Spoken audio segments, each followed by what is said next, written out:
Don't be shy, 'cause life won't bring you down too far. Okay. What's happening, Coog? Fucking hell. Look at your fucking hair, mate. He looks like Screech of Saved by the Bell. This nasty fucker battered me hairdresser, so I'm stuck with him for a bit. It looks good. How are we? You alright? When you doing another King of Wishful Thinking? You which, sorry? King of Wishful Thinking, you know your song? Oh, no, I'm retired at the moment. I've got to get my vocals up to scratch before I start again. Get them back, get them back. Go ahead, I'll put the kettle on. Enjoy. Go on, son. What a random combination. Liam Williams and Robbie Davis Jr. Yeah. I know, I hate Scousers too. I'm sure you don't. Nah, I'm just joking, he's good on this one. All right, let's start. KUGAN, CASSIUS, IFL TV, MTK Global. Delighted to be joined by Mr. Liam Williams, who I've just found out, obviously, as you can see, shares a house with Robbie Davis Jr.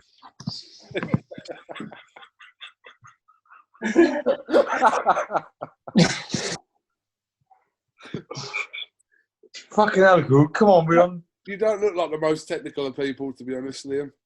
No, well, you are balancing on a candle on a glass table, so like it's a bit slippery. Lovely, lovely. First of all, how have you been? Really good, mate. Yeah, just I'm in Sheffield, just plugging away, training hard.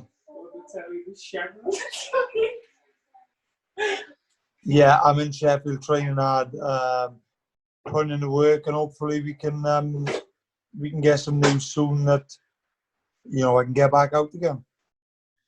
So you've been very talked about on social media over the last couple of days. So you're sitting down, and then you decide to put a tweet out that literally everybody's been talking about over the last couple of days. What was going through your head? Just to be brutally honest with you, Cougar, I was just I was a little bit bored, and I just thought, like, which better person to rip into than Chris Eubank, because he's a fucking helmet, isn't he? Okay. So you got a response off Chris Eubank Jr. I think it was yesterday. Yeah. I'll go to just this morning. Yeah, I seen it this morning, so I don't know if it was this morning or last night. Okay, so let's just have a little recap of what was said. 1 second. Let me get your. Right, so you tweeted, when was it? The 3rd of August. You said, any Brits fancy a dust up? Fed up of all this bollocks now. Who wants some? At Chris Eubank Jr. You want it, you fucking ball bag. At Frank Warren TV. At MTK Global. Response from Chris Eubank was, you remind me of a guy I fought years ago called Spike O'Sullivan. Big talker on Twitter, but quit once he got in the ring with me. I believe that you are the same type of animal. All fart, no stink, but maybe one day I'll give you the opportunity to quit against me too. We'll see.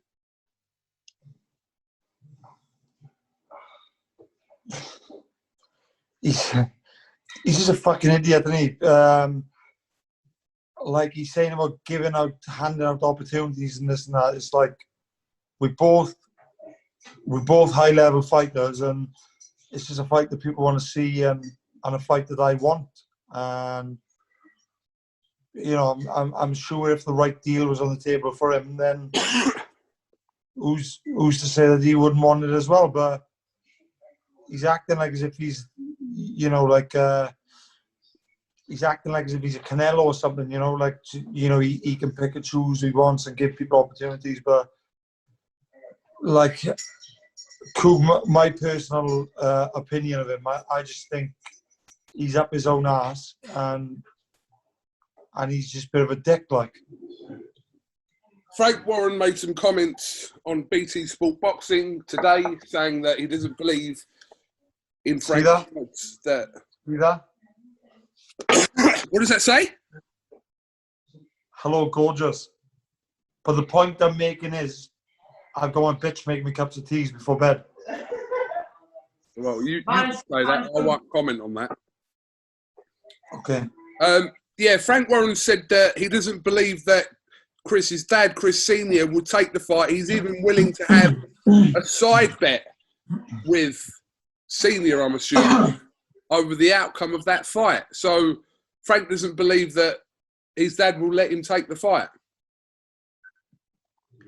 No, well, it's all business, isn't it, to be fair? But I just think that he's only looking to kind of get the massive fights now, because if he loses to someone like Canelo, Golovkin, you know, and other names, you know, he can say he lost to the best type of thing, but he's only saying that about me because I've not really got that kind of exposure yet. But I'll get there, you know. But everyone knows that it'll be a fantastic fight. It'll be one for the fans to watch, and I'm sure they would really enjoy it. So I'd love to get. I can't make it known enough that, you know, I would really love that fight, and I'd love to get it on for the fans. Realistic chances of that fight happening, though, Liam, would you say was slim? Right now, at this point in time, yeah, with everything going on, but I don't see why it couldn't happen if, you know, when things open back up and get going properly again. I don't really see why it couldn't get done. I'm highly ranked. He's highly ranked, and it's a lot of call for the fight. So why not? What's the situation regarding Demetrius Andrade? Well, I'm obviously mandatory challenger for the WBO, which he holds. So that fight really should be it's supposed to be our next fight with each other. But obviously with this coronavirus and stuff, it's throwing a spanner in the works at the moment. So it's just a case of being patient and seeing what they can do because the WBO keep putting some extensions on the dates to have to finalise it and all that. And they keep pushing it back. So I've just said, look, I need to fight. Like, if you can give me an extension so I can fight, whether it's behind closed doors, but anything, I just want to do a proper camp, and I just want to fight now. I want to get in there and, you know, have judges, have a ref, you know, just have that normality of fighting back. I just really want to get back in and get things moving again. I mean, given the choice here, Liam, I mean, you take the Andrade fight way ahead of the Eubank fight, wouldn't you? I mean, the Eubank fight's a great fight for you. No. Oh, really? Yeah. You would rather fight Eubank than Andrade, even though that would be for a world title?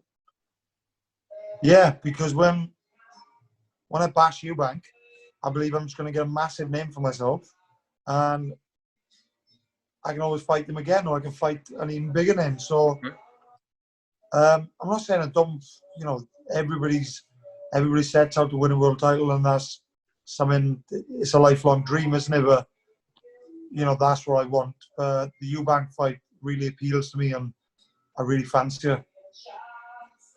Well, like I said, on paper, it's a great fight, and I'm sure it would be a fight that all the fans would take to and want to see. We haven't heard loads from Chris Eubank about what his plans are for the immediate future, but yeah, just from a fan perspective, would we like to see you and Eubank? Yeah, I'd say so. Yeah, I'd say it'd be a real tear up, and I think it'd be a pretty violent scrap. Did you see the tweet from Frank Warren tonight with a message to Sky and Matchroom? Did you see that? Yeah, I did. I got tagged in something about making the fights between the Matchroom and Queensbury. Yeah. Yeah, and so you were on there as part of obviously the BT side against Andrade from the Sky, I suppose, stroke to zone side. So, but looking at the matchups, I'm sure we'd take the majority of those matchups, including yourself and Andrade in that. Yeah, they'd be fantastic fights, and I know obviously right now because it's fresh, there's a lot of talk about me and Eubank, but you know the fight with me and Andrade is, I think that's a fantastic fight as well, and I'm sure you know that'll bring some good action as well from my part, probably more than his. Absolutely. Liam, just before we finish, so what have you been told about potentially, I mean, whether it's Andrade or whoever, you expect to fight next? Like what month, do you know? I've not really been told, and that's the truth, but like I'm here in Sheffield, I'm training every week. I'm dieting relatively good. I'm not saying I'm bang. Shit. Sorry about that, mate. The battery. Yeah, I'm not saying like I've been on it. I've been training hard. I'm not saying that the diet is like bang on and everything because I don't have a date. I don't have a target. But my weight's not bad. I'm probably 70% fit, and you know, so I'm just open for a date. I think if not the Andrade fight, then I'd like to fight ideally within the next 8 weeks, maybe possibly 10. Yeah. 8 weeks probably be ideal. That'd be enough time for me to get ready. Well, boxing now, I know it's behind closed doors, but it has made a return. Obviously, Frank's made a return a few weeks ago in the BT studios. Matchroom came back the other day. So slowly but surely, boxers are kind of getting their chances again in a difficult time. So hopefully we'll get crowds by the end of the year and things can kind of go back to normal slightly. Yeah, definitely. And it's hard because when it comes to world title fights and stuff, they obviously need to generate a lot more money and export everything really. So it's going to be hard to do. I don't think you'll see many of them big fights behind closed doors. But I quite like the idea of it because I didn't at first, but since I've been watching it, like I find it quite intense, and you can hear the shots going in. You can, I don't know. It's just I think it'd be quite good, you know. Yeah, I spoke to quite a few boxers from the card at Matchroom's fight camp the other day, and a lot of them liked it, and a lot of them didn't even, when they're in the zone, don't even hear the crowd anyway. I don't know if it's like that for you, but a lot of them kind of just blocked that out. So they found it all right. Yeah, same. Don't get me wrong, I do love the atmosphere of the crowd when they go mad and everything, but the majority of it, you just kind of blank it out anyway. It's only kind of when you get into a clinch or something where you just landed a big shot, you really hear that roar, but other than that, it's just quite, tunnel vision. Absolutely.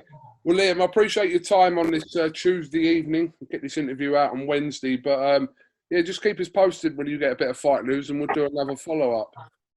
Yeah, fantastic, mate. I will do. I'll keep you up to date with what's going on. No problem. Say bye to Robbie, and hope you two have a good night. Yeah. With your cup of tea and your Evian water. Sounded weird that, but yeah, thank you. Yeah, it did sound weird, but roll with it anyway. Yeah, thanks for your time as well, Cougar. I appreciate it, mate. No problem. KUGAN CASSIUS here with Liam Williams for IFL TV. Thank you very much. Take care, pal. I'll get this out tomorrow, mate, all right? No worries at all. Cheers, Cougar. Appreciate it, mate. Top man.